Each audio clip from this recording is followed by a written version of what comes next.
చెప్పండి, కొద్ది రోజులు ఎలక్షన్స్ జరగబోతున్నాయి. ఈ 5 ఏళ్ల పాలన ఎట్లా ఉంది అంటే ఏం చెప్తారు? మరి ఎలక్షన్స్లో ఎవరికి అవకాశం ఉందంటారు? 5 ఏళ్ల పాలనలో ఇంతవరకు పేద ప్రజలకి ఎప్పుడు కూడా అందని సంక్షేమాలు అసలు ఇంతవరకు కని విని ఎరుగని రీతిలో జగన్మోహన్ రెడ్డి గారు అసలు పేదలకి నేనున్నాను, ఒక తండ్రి స్థానంలో నేనున్నాను అని నిలబడి అందరినీ ఒక సమపాలనలో పరిపాలించిన వ్యక్తి ఎవరు ఉన్నారంటే జగన్మోహన్ రెడ్డి గారు.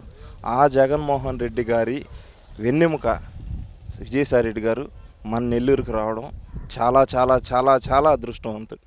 నెల్లూరుకే అదృష్టం అది. ఈ నెల్లూరుకి వచ్చిన దానివల్ల ఆయన నెల్లూరు వాసే, ఇక్కడ పుట్టి ఇక్కడ పెరిగిన ఆయనే.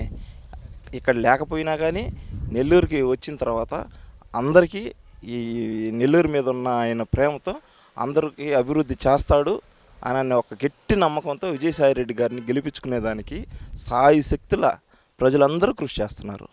ఎంత మెజార్టీ రావచ్చని మీరు అనుకుంటున్నారు విజయసాయిరెడ్డి గారికి?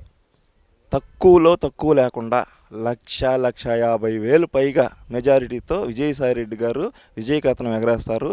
అలాగే ఆదాల ప్రభాకర్ రెడ్డి గారు అయితే కళ్ళు మూసుకొని కూర్చొని కాలు మీద కాలు వేసుకొని కూర్చున్నా సరే ఆదాల ప్రభాకర్ రెడ్డి విజయకేతనం ఎగరేస్తున్నారు.